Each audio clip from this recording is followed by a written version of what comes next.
अलंकापुरी पुण्यभूमी पवित्र, तिथे नांदतो ज्ञान राजा सुपात्र. तया आठवीचा महापुण्यराशी, नमस्कार माझा सद्गुरु ज्ञानेश्वरासी. ओम नमो ज्ञानेश्वरा, करुणा करा दयाळा. तुमचा अनुग्रह लाधलो, पावन झालो चराचरी. कळा कुसरी काही नेणो, बोलतो वचने अतिभाविका. एका जनार्दनी तुमचा दास, त्याची आस पुरवावी. काय मागू दे काय सांगू देवा, ज्ञानोबाची ख्याती. वेदमैशामुखी बोलाविले, वेदमैशामुखी बोलाविले. वेदमैसामुखी वदविले, वेदमैसामुखी वदविले. कोठवरी वानू याची स्वरूप स्थिती, चालविली भिंती मृत्तिकेची. चालविली भिंती मृत्तिकेची, चालविली भिंती मृत्तिकेची. अविद्या मायेचा लागोने दिवारा, अविद्या मायेचा लागोने दिवारा. ऐसे जगदोद्धारे बोलविले, ऐसे जगदोद्धारे बोलविले. ऐसे जगदोद्धारे बोलविले. नामा म्हणयानी तारिले पतित, नामा म्हणयानी तारिले पतित. भक्ती केली ख्यात ज्ञान देवे, भक्ती केली ख्यात ज्ञान देवे. काय सांगू देवा ज्ञानोबाची ख्याती. वेदमैसामुखी वदविले, वेदमैसामुखी वदविले. वेदमैसामुखी वदविले. नमितो योगी थोर विरागी, तत्वज्ञानी संत. तो सत्कविवर परात्पर गुरु, ज्ञानदेव भगवंत. स्मरण तयाचे होता साचे, चित्ती हर्ष नमावे. म्हणून वाटते पुनः पुन्हा ते, पावन चरण धरावे. पावन चरण नमावे. अनन्य भावे शरण रिघावे, अहंकार सांडून. झणी टाकावी तयावरून या, काया कुरवंडून. आणि पहावे नितांत सुंदर, तेजोमय ते रूप. सहज साधनी नित्य रंगुनी, भावे मगत द्रूप. ज्ञानेशाला नमिता झाला, की सद्गुरूचा तोष, की सद्गुरूला तोष. वरद हस्त मस्तकी ठेवूनी, देई मज आदेश. देई मज आदेश, देई मज आदेश. ज्ञानेश्वर महाराज की जय. पंढरीनाथ भगवान की जय. जय तू श्रीकृष्ण, जय तू ज्ञानेश्वर. पंढरीनाथांना वंदन करूया. निवृत्ती ज्ञानदेव सोपान मुक्ताबाईला वंदन. तुम्ही श्रोते जगदीश मूर्ती, तेथे माझी व्युत्पत्ती किती. बुद्धिहीन अल्पमती सलगी करीते. सर्व श्रोत्यांच्या हृदयस्थ परमात्म्याला वंदन करून आता 6वं प्रकरण सुरू केलेले आपण. शब्दखंडन. योगायोग असा आहे की आता अधिक महिनाही उद्या परवापासून सुरू होतो आहे. आपल्याला सगळ्या वेदांची पण हे महती कळते. सगळी स्तोत्र, विष्णू सहस्रनाम किंवा अधिक मासाचं महत्त्व आपल्याला समजून घ्यायचं आहे. आणि मग यावेळेला अधिक काहीतरी आध्यात्मिक आपली साधना अधिक व्हावी, हा त्याच्यामागचा उद्देश आहे. तर आपण पाहूया. पहिले 2 ओव्या झालेले. कालच्या ओवीबद्दल कुणाला काही बोलायचे? मी सांगते. सांगा. पाहते आरीचा पाहे, तेथे काहीची नवल नव्हे, परी दर्पणे येणे होये, न पाहते पाहते. या ओवीमध्ये ज्ञानदेव आरशाच्या संदर्भात बोलत आहे. जो डोळस माणूस आहे तो आपले रूप आरशात पाहू शकतो, परंतु जो आंधळा आहे तो आपले रूप आरशात पाहू शकत नाही. परंतु शब्दाच्या साह्याने आपण जर त्या दृश्याचं वर्णन केलं तर आंधळा त्या दृश्याचा अनुभव घेऊ शकतो. म्हणजेच शब्दरूपाच्या आरशामध्ये तो पाहू शकतो. म्हणजेच एखादा माणूस डोळसापेक्षा सुद्धा अधिक आंधळा असेल, परंतु तो जर परमात्मा निराकार स्वरूपाकार आहे, तो शब्द आरशात आकार घेऊन प्रगट होतो. त्यामुळे परमात्म्याचे दर्शन शब्दाच्या साह्याने होऊ शकते. म्हणजे काय की शब्दसृष्टी हाच एक मानवी आयुष्यातला विशाल दर्पण आहे, आणि या दर्पणात आंधळा आपले रूप आणि स्वरूप शब्द माध्यमातून प्रत्यक्ष अनुभवू शकतो. हा एक मोठा चमत्कार आहे. छान, धन्यवाद. छान सांगितलं, सुंदर. आता सगळ्यांना 2 ओव्या समजलेल्या आहेत. 12 ओव्यांपर्यंत शब्दांचं महत्त्व किंवा शब्दांचं प्राधान्य काय आहे, पण शब्दांच्या पलीकडं आपल्याला जायचं आहे. परमतत्व हे शब्दांनी व्यक्त होत नाही. फक्त तिथपर्यंत जाण्यासाठी आपल्याला हे सहाय्य कसं शब्द करतात ते आपण पाहतो आहोत. 3री ओवी आज बघूया.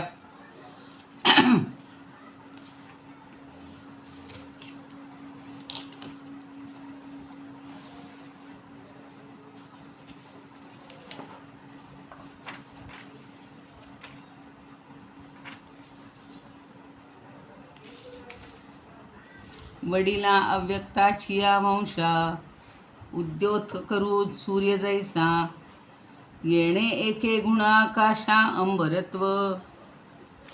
वडिला अव्यक्ताची वंशा, उद्योत करू सूर्य जैसा, येणे एके गुणाकाशा अंबरत्व. अंबर म्हणजे पण आकाश, पण इथे काय म्हणतायत की वडिला अव्यक्ताची वंश. तर वडील हा शब्द जो वापरलेला आहे तो थोरला. आपण आई वडील असा शब्द वापरतो ना, त्या अर्थानं फक्त वडील असं न घेता थोरल्या असा त्याचा अर्थ अभिप्रेत आहे. आणि अव्यक्ताची वंशा, आता परब्रह्म कसं आहे?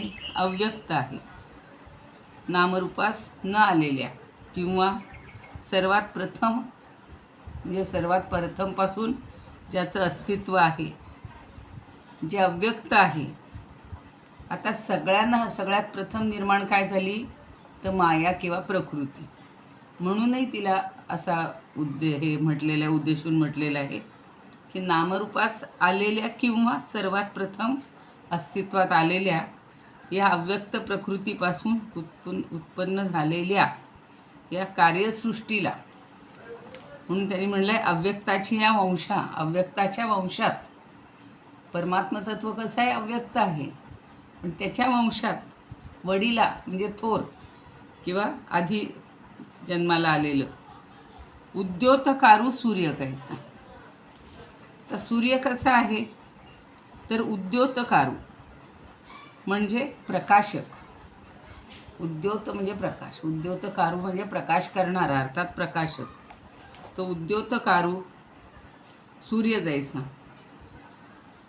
जसा सूर्य प्रकाश देणार आहे, प्रकाश करणार आहे, तसं येणे एके गुणे आकाशा अंबरत. आणि एका गुणाने, आता गुण कुठला आहे? तर शब्द हा गुण मानलेला आहे. कुणाचा? आकाशाचा. म्हणजे शब्दगुणकम आकाशम असं तर्कसंग्रह नावाचा जो ग्रंथ आहे त्याच्यामध्ये प्रत्येक पंचमहाभूताची म्हणजे त्यांनी नवद्रव्य सांगितलेली आहेत, पृथ्वी, आप, तेज, वायू, आकाश, काल, दिक, आत्मा, मन. तर त्यातलं प्रत्येकाचं असं विशेषण सांगितलं आणि तिथे मग शब्दगुणकम आकाशम, शब्द हा ज्याचा गुण आहे त्याला आकाश म्हणतात. आता इथं त्यांनी तेच सांगितलं की एके गुणे येणे, एके गुणे आकाशा अंबरत्व. त्या एका गुणामुळं म्हणजे शब्द ह्या गुणामुळं आकाशाला काय झालं आहे, अंबर असं म्हणतात. अंबर म्हणजे पण आकाशच, पण पुन्हा तो शब्द वापरायचा नसतो किंवा जे श्रेष्ठ कवी असतात ते पुनरावृत्ती करत नाहीत आणि म्हणून ते असं म्हणतात की शब्दगुणकम आकाशम. त्याप्रमाणे शब्द हा ज्याचा गुण आहे म्हणून याला अंबर, आकाशाला अंबर असं म्हणतात. आता अव्यक्त काय आहे, परमात्मतत्व आहे. परब्रह्माला मागाजी मी म्हटलं की ब्रह्मसूत्र जी लिहिलेली आहेत 555, त्याच्यामध्ये पहिले जे सूत्र आहे त्यात त्यांनी परब्रह्माला हा सूक्ष्म किंवा लिंग शरीरालाही असा शब्द वापरलेला आहे. तद अव्यक्तम आह, त्याला अव्यक्त असं म्हटलेलं आहे. भगवद्गीतेच्या 8व्या अध्यायामध्ये 27वा जो श्लोक आहे त्याच्यामध्ये अव्यक्त हा शब्द अविद्येला लावलेला आहे. आणि असे 3 पदार्थ इंद्रियातीत म्हणजे इंद्रियानं न दिसणारे असल्यामुळे त्यांना अव्यक्त असं म्हणतात. तर आता या उभीचा फक्त अर्थ आपण बघूया की या अव्यक्ताच्या वडील वंशामध्ये किंवा थोरल्या वंशामध्ये शब्द हा सूर्याप्रमाणे सर्वांना प्रकाश करणारा आहे आणि एका शब्द गुणाने आकाशाला अंबर असं म्हटलं जातं किंवा एकच गुण त्याच्या ठिकाणी आहे. आकाशाचा शब्द हा गुण आहे म्हणजे जो आवाज येतो की नाही आपल्याला, त्यावरून बहुतेक त्यांनी तो शब्द गुणकम आकाशम असं म्हटलेलं आहे. तर अजूनही कोण कोण काय म्हणतात थोडं बघूया, समजून घेऊया. वडिला व्यक्ताची या वंशा उद्यतकारू सूर्य जैसा येणे एके गुणे आकाशा अंबरत्व. साखरे महाराज म्हणतात की मूळ मायेच्या वंशात कुलदीपक जसा सूर्य आहे, तर माया ही मूळ आहे अव्यक्ताच्या वंशातली आणि मायेच्या वंशात हा कुलदीपक जसा सूर्य असतो तसं या एकट्याच्या साह्याने आकाशाला अंबर हे नाव दिलेलं आहे. एकट्याच्या म्हणजे या शब्दाच्या, बरं का, एकुलता एकच आहे तो. आणि त्यामुळं मूळ अव्यक्त जी माया आहे तिच्या वंशाला म्हणजे जगातील पदार्थ मात्राची सिद्धी करून देण्याला शब्द, आता शब्द म्हणजे आपण जो शब्द वापरतो तो शब्द नेहमी यांनी ह्याच्यामध्ये शास्त्रामध्ये मानलेला नाही. शब्द म्हणजे वेद, तर हा जणू काही सूर्य आहे. वेद हा सूर्य आहे. आणि फार काय सांगावं, जे अव्यक्त आकाश आहे त्याचीसुद्धा सिद्धी करून देणारा हा एक शब्दच आहे. तर बाकी मी मगाशी म्हणलं तसं नैयायिकांनी शास्त्रकर्ते, नैयायिकादी जे सगळे शास्त्रकर्ते ते आकाशाची सिद्धी शब्दगुणावरून करतात. म्हणजे शब्दाचं जे वैशिष्ट्य आहे, आकाशाचं जे वैशिष्ट्य आहे ते शब्द हे आहे. आणि ही जी माया आहे ह्याच्यामध्ये ही सगळी पंचभूतात्मक सगळी आहेच ना सृष्टी. तर त्या सृष्टीमध्ये तिच्या वंशाला जसा हा सूर्य आहे, सूर्य हा एकमेव आहे किंवा हा जणू काही शब्द हा सूर्य आहे अशी कल्पना केली. आणि फार काय सांगावं, तर जे आकाश आहे ते सुद्धा त्याचीसुद्धा सिद्धी करून देण्यासाठी म्हणजे आकाश हे बघा, नेहमी परमात्म्याचं स्वरूप कसं विभू आहे, विशाल आहे, त्याच्यासाठी आकाशाची ज्ञानदेवानी खूप ठिकाणी उपमा दिली आहे किंवा त्याच्या तोडीचं ते आहे असं सांगितलेलं आहे. मग हे आकाश कसं आहे, तर त्याला एकच गुण आहे, तो म्हणजे शब्द.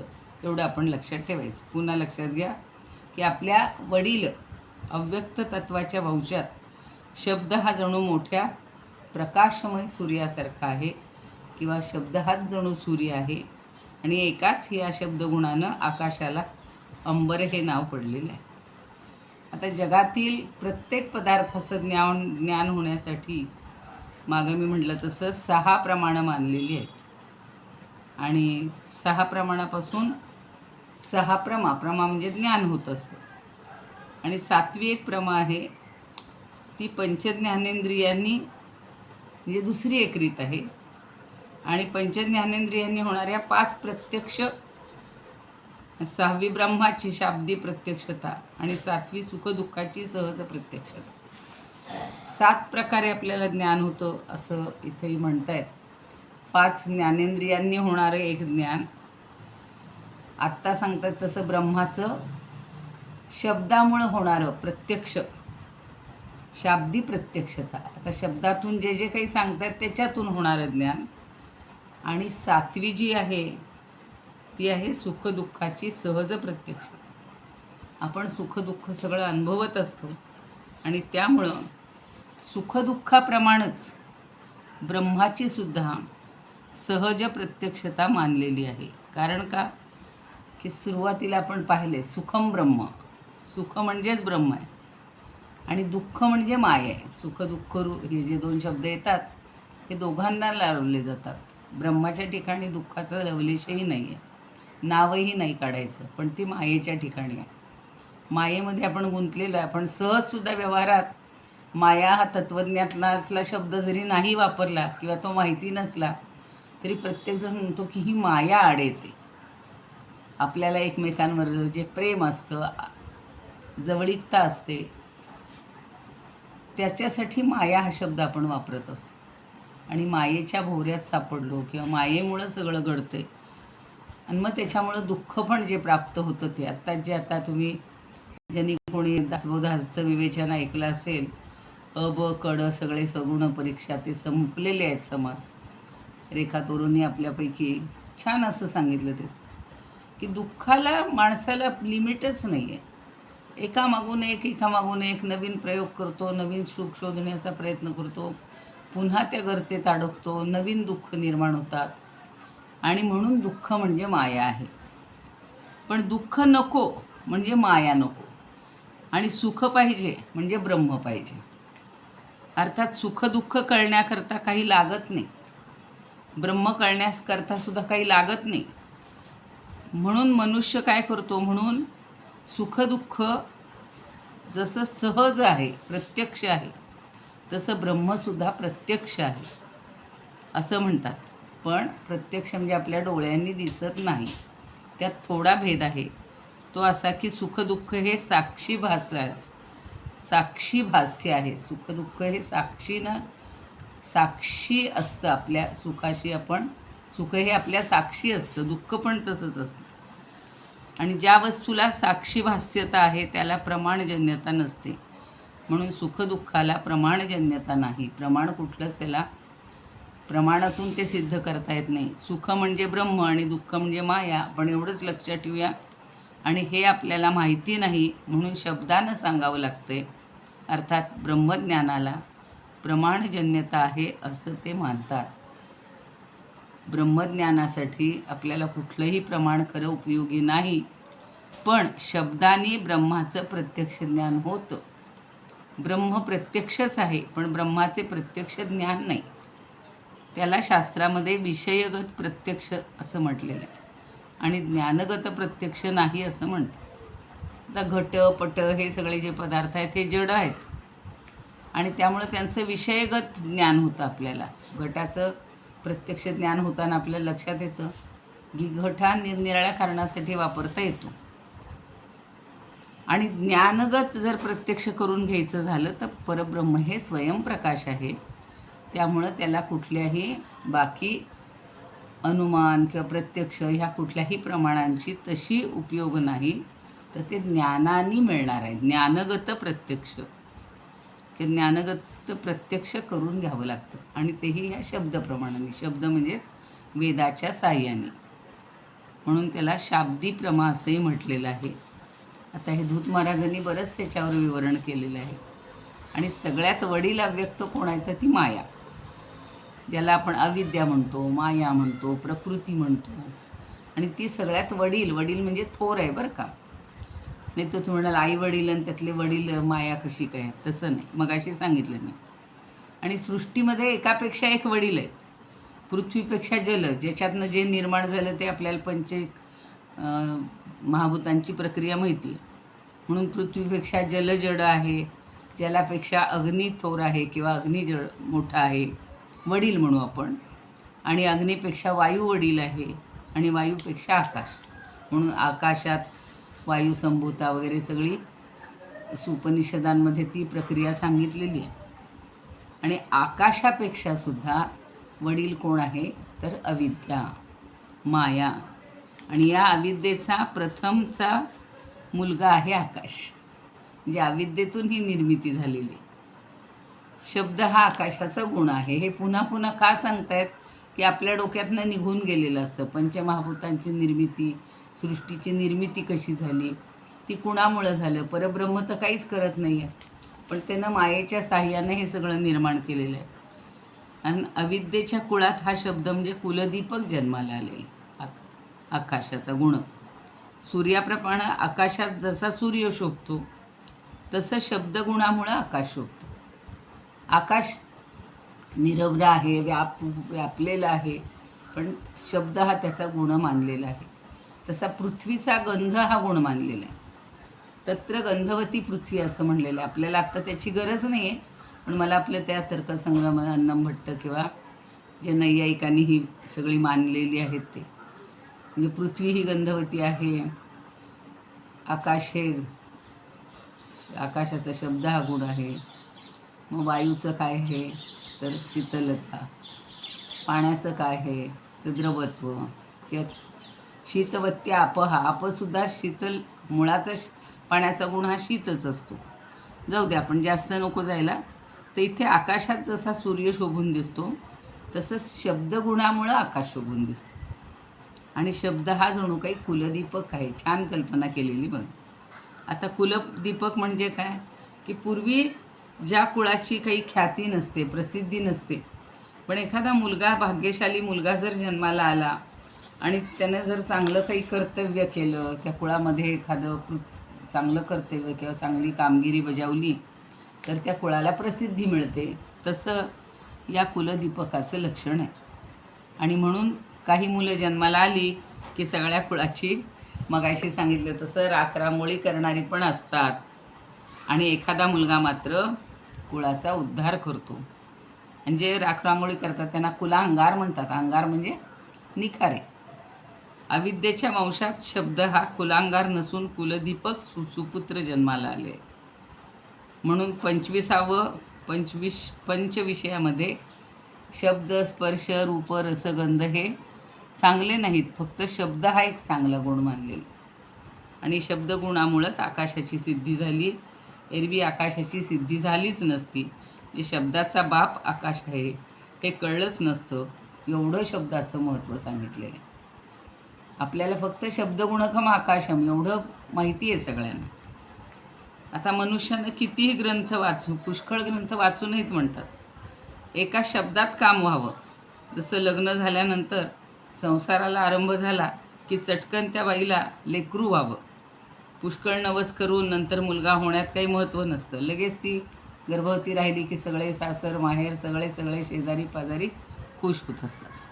तसं परमार्थात तत्वमसी हे महावाक्य आहे. आणि ते ऐकलं की चटकन ब्रह्माचं अपरोक्ष ज्ञान व्हावं, प्रत्यक्ष म्हणजे लगेच ज्ञान व्हावं. आणि ज्ञान जर लवकर झालं नाही तर मात्र जीवनमुक्तीचं विलक्षण सुख भोगण्यास मिळत नाही. आयुष्य संपत आली तरीसुद्धा हे परब्रह्माचं ज्ञान होत नाही. आणि ब्रह्मज्ञान होण्यास जास्त काळ घालवू नये. जीवनमुक्तीच विलक्षण सुखात अधिक काळ घालवावा. लवकर जर आपल्याला ही जीवनमुक्ती मिळाली, अर्थात इतक्या सगळ्यांना नाही मिळू शकत, तर जे ब्रह्मवेत्ते असतात त्यांच्या सुखाला काही निमित्त लागत नाही. आपल्याला मात्र प्रत्येक सुखाला निमित्त पाहिजे. आजचा दिवस काय झाला, छान झाला, अमुक झालं. कोणाचं तरी आता पत्र नाही, म्हणजे पटकन बोलणार होते, पत्र आलं, पत्र संहिता संपली आहे, फोन आला आवडीचा व्यक्तीच्या, छान आनंदाची बातमी कळली की आपल्याला सुखाला निमित्त लागतं, की आपण खुश होतो. त्याच्या विरुद्धही होतो. आणि समाधीच्या सुखालाही काही निमित्त लागत नाही. ज्ञानेश्वर, विवेकानंद बसल्या बसल्या एका क्षणात त्यांची समाधी लागायची, सगळे जे आपले संत आहेत ते. पण समाधीचं पुरुषाला सुखाचं ज्ञान नसतं, कारण समाधीमध्ये काही कळत नाही, सुखबिख कळत नाही. पण जीवनमुक्ताला मात्र सुखाचं ज्ञान असतं. म्हणून जीवनमुक्ताला समाधी घेता येते, समाधी घेणाऱ्याला जीवनमुक्ती माहीत नसते. आणि योग्याची अज्ञान समाधी आहे आणि ब्रह्मवेत्याची ज्ञात समाधी आहे. अज्ञात समाधी, हे जे योगी आहेत त्यांची जी समाधी आहे त्याला अज्ञात समाधी म्हणले.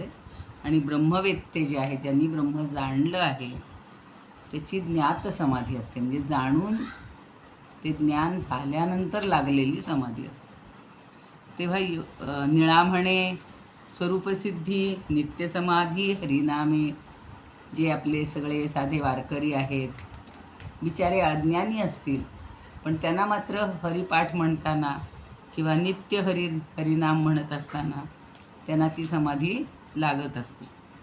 तेव्हा योगी समाधीत गेला तरी जीव आहे, जीवनमुक्त व्यवहार करू लागला तरी ईश्वर आहे, आणि विदेहमुक्तीत ब्रह्म आहे. हे 3 टप्पे आहेत.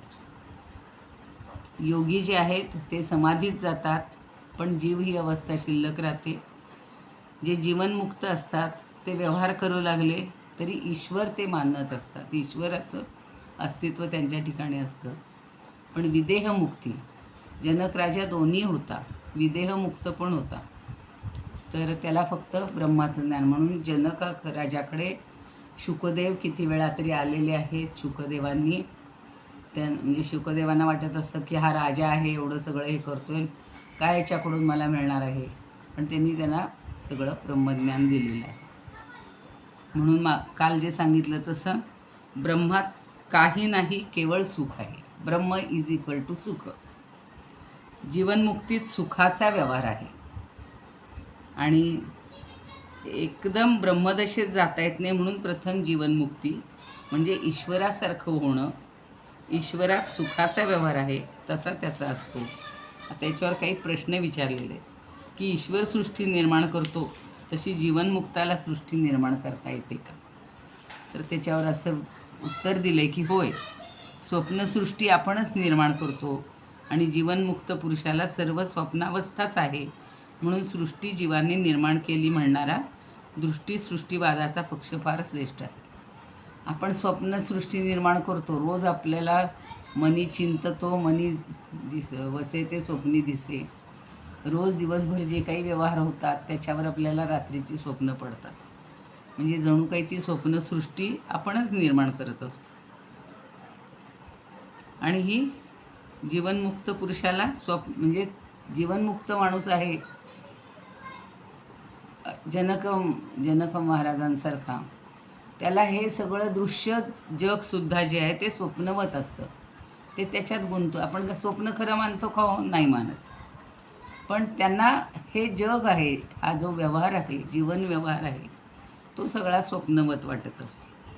आणि सृष्टी हे जीवनमुक्तीचं विलक्षण सुखाला कारण आहे. म्हणजे जीवाची सृष्टी ही जीवनमुक्तीचं विलक्षण सुखाला कारण आहे. म्हणजे जीवनमुक्त हा ईश्वरच असतो, तो स्वतःच ईश्वर असतो.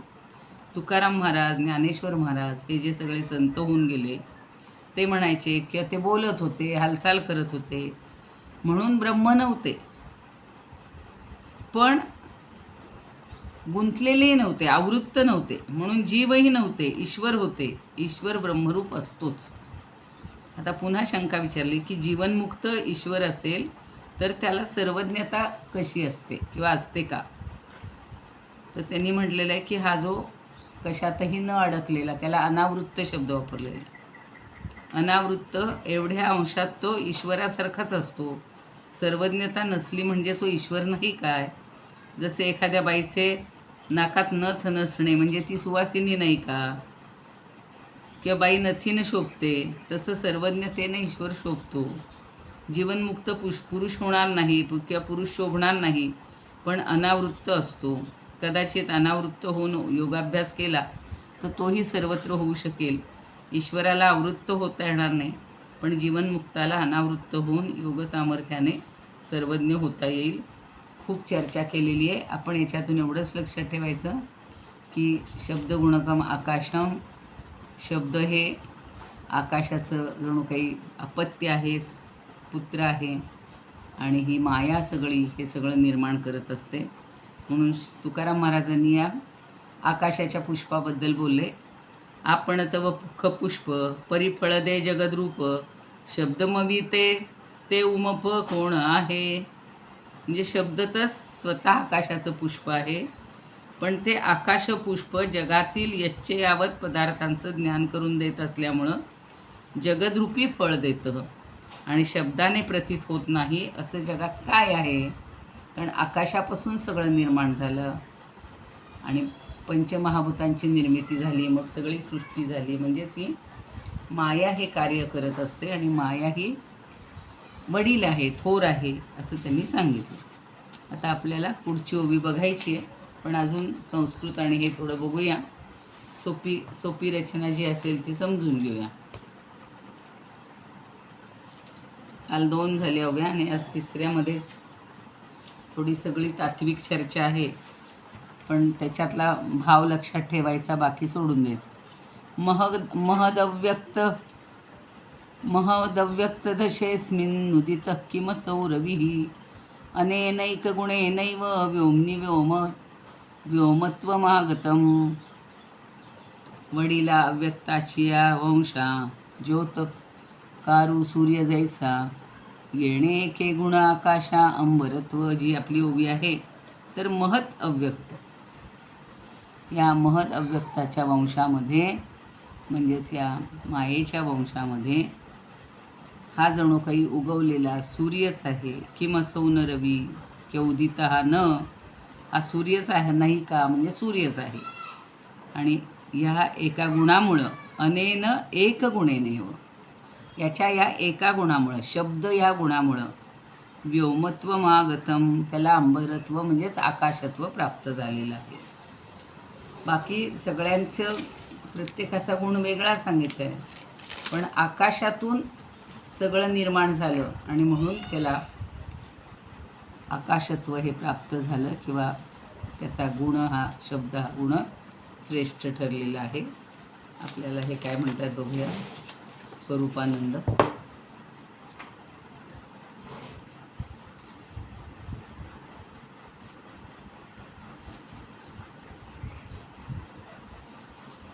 किंवा स्वप्ना माझी जे जे काही भासे, स्वप्नीचं ते असे साच जैसे, किंवा अंधारीचं अंधारीसी मान, प्रकाशी कोठून नाव त्याचे, तैसी अज्ञानाची सत्याकाल्पनिक, टिकेना क्षणिक आत्मरूपी. आता पुढे त्यांनी दृष्टांत दिलेत, ते दृष्टांत पाहिले की पुढच्या ओवीपासून थोडं आपल्याला सोपं पडेल. एवढंच लक्षात ठेवूया की या अज्ञानाची जी सत्ता आहे ही काल्पनिक आहे, ती क्षणिक टिकत असते. आणि अज्ञानाची सत्ता ही क्षणिक आहे आणि आत्म्याची सत्ता ही चिरंतन आहे, दीर्घकालिक आहे. एवढं आपण लक्षात ठेवायचं. पण आत्मज्ञान आवृत्त म्हणजे काय ताई? आवृत्त म्हणजे काय? आवृत्त हा शब्द म्हणजे काय? आवृत्त म्हणजे व्यापलेलं. ओके. आपण एखाद्याचं आवरण पडलं म्हणजे त्याच्यावर आवरण पडल्यासारखं, आवरण झालेलं, म्हणून त्यांनी तो आवृत्त शब्द वापरलेला.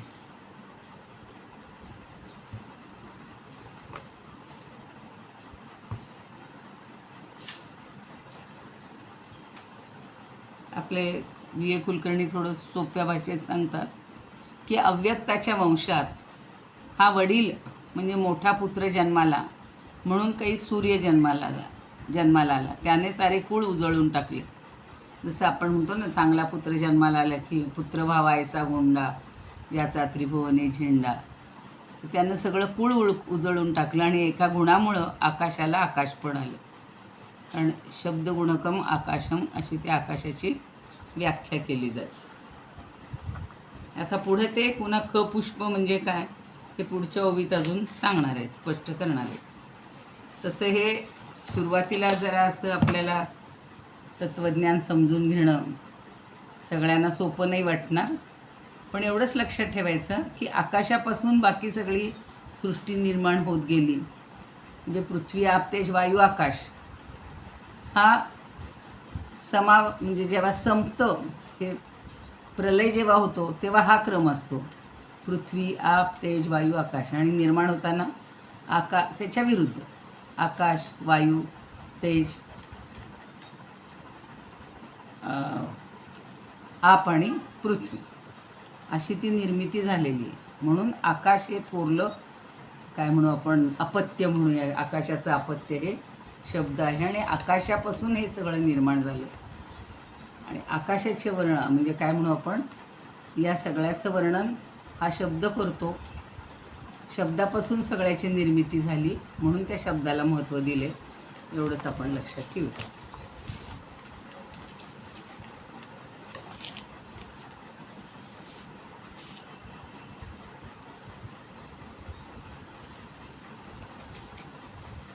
अगदी सोप्या भाषेत जरा काही समजावून घेता आलं तर बघूया. वामनराव देशपांडे काय म्हणतात की परमात्म स्वरूप हे मूलतः अव्यक्त आहे, पण त्या अव्यक्त परमात्म स्वरूपाचं व्यक्तरूप म्हणजे सूर्यप्रकाशासारखं प्रगट होणारं शब्दरूप. आणि त्या शब्दामुळं संपूर्ण अव्यक्त विश्व आकाराला आलेलं आहे. या शब्दसृष्टीला आकाशाशी संबंध आहे. शब्दसृष्टीचा आकाशाशी संबंध आहे. पंचमहाभूतापैकी आकाश असं तत्त्व आहे की जिथे वायू नांदतो आहे. शब्दांचा वाहक वायू आहे. म्हणूनच की काय, आकाशाला आपण जे अंबर म्हणतो ते सुद्धा शब्दांनीच प्रगट केलेलं आहे. आकाशाचं रूप आहे. म्हणजेच अव्यक्ताची सिद्धी शब्द करतो. म्हणून शब्द दर्पणात आपण निराकार आकारात अनुभवू शकतो. म्हणजे निराकार जो परमात्मा आहे त्याला आपण शब्दामुळं आकार येतो. शब्द गुणकम आकाशम. म्हणजे शब्दामुळं ह्याला सगळं महत्त्व प्राप्त झालेलं आहे. चौथी जी ओवी आहे ती त्याच्या संबंधातच आहे आणि मग पुढं त्यांनी काही दृष्टांत दिलेले आहेत. आपण चौथी ओवा वाचून ठेवूया. आपण तवख पुष्प परिफळ दे जगद्रूप शब्द मवीरते उमप कोण आहे. शब्द मविते उमप कोण आहे. जे शब्दाला खरं रूप नाही आहे, पण ते शब्द जरी व्यक्त होत नसले तरी त्याचा जो ध्वनी येतो आणि त्या ध्वनीतून किंवा लिहिलेलं असतं त्याच्यातून आपल्याला सगळं वाचता येतं किंवा कळतं आहे.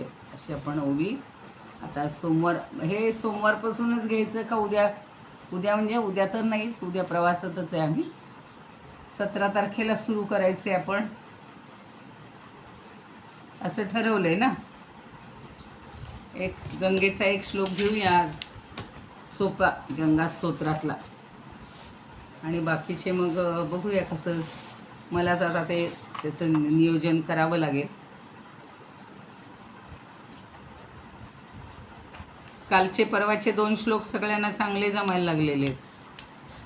काढले का कोणी, प्रिंटआउट काढले किंवा लिहून काढले का?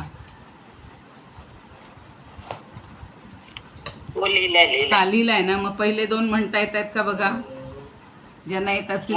हा म्हणा.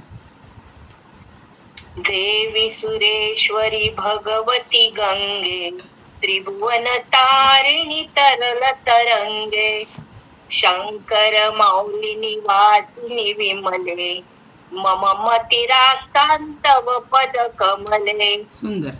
भागीरथी सुखदायिनी मातस तव जल महिमा निगमे ख्यातः नाहं जाने तव महिमानं त्राहि कृपामति मात्रं ज्ञानं. मामज्ञानम.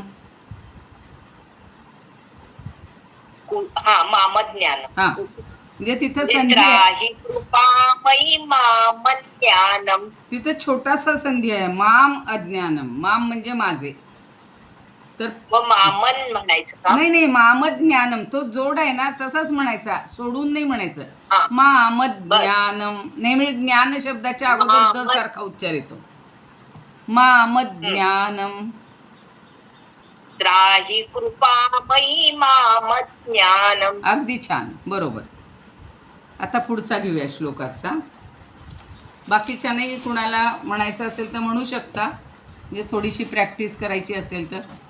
काल कुणी म्हणलं होतं त्याच्या व्यतिरिक्त कुणी म्हणा किंवा त्यांनी पुन्हा म्हणलं तरी चालेल.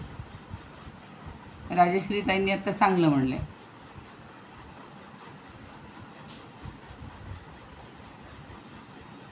ते तर मला लिस्ट कळत नाही, समोर आहेत तेवढ्यांचे चेहरे म्हणजे हे दिसतात फक्त नावं. ताई म्हणू का पहिले दोन? हो, म्हणा म्हणा म्हणा म्हणा. हा हा, म्हणा ना. हा. देवी सुरेश्वरी भगवती गंगे, त्रिभुवन तारिणी तरल तरंगे, शंकर मौली विहारिणी विमले, मम मतिरास्तां तव पद कमले, भागीरथी सुखदायिनी मातस, तव जल महिमा निगमे ख्यात, नाहं जाने तव महिमानं, त्राही कृपा महिमा ज्ञानम. छान म्हणलंय, सुंदर, चांगलं म्हणलं. पुढे. ते शंकर मौली निवासी आहेत. हो, काय आहे? त्यांनी वेगळं म्हटलं. हा, शंकर मौली निवासिनी. मग का म्हटलं? निवास करणारी. निवासिनी म्हणजे निवास करणारी. कुठं करते निवास ती? शंकराच्या मस्तकावर. ती मस्तकावर धारण केली ना मग शंकरांनी, म्हणून मौली म्हणजे मस्तक. ताई माझ्याकडे पुस्तक आहे, त्याच्यात बिहारीने लिहिलं म्हणून मी ते वाचलं नाही तसं. काही बिघडत नाही. विहार करते कारण ती तिथून खालीच पडलेली आहे ना, शंकराच्या डोक्यावर राहिलेली नाही. फक्त किती ठिकाणी त्यांनी जटा आपटल्या, तेवढ्या ठिकाणी त्या गंगेचा उद्भव झालेला आहे ना, म्हणून विहारिणी हा शब्द पण चालतो. विहारिणी पण काहींनी घेतलेला आहे, तो बरोबर आहे. आता मुळात काय लिहिलेलं असेल शंकराचार्यांनाच माहिती. आता आजच विषय झाला, आम्ही सज्जनगडावर गेलो होतो आणि समर्थांनी जे रामायण लिहिलेलं आहे तर त्याच्यावरनं चर्चा चाललेली होती की पूर्वी कसं असायचं, सगळं हस्तलिखितच असायचं ना. शंकराचार्यांनी सुद्धा हस्तलिखित केलं असेल. ते एकाकडून दुसऱ्याकडं जात असताना तो शब्द कदाचित कळला नसेल किंवा काही असेल, म्हणून त्यात असे भेदभेद राहिलेले आहेत. तर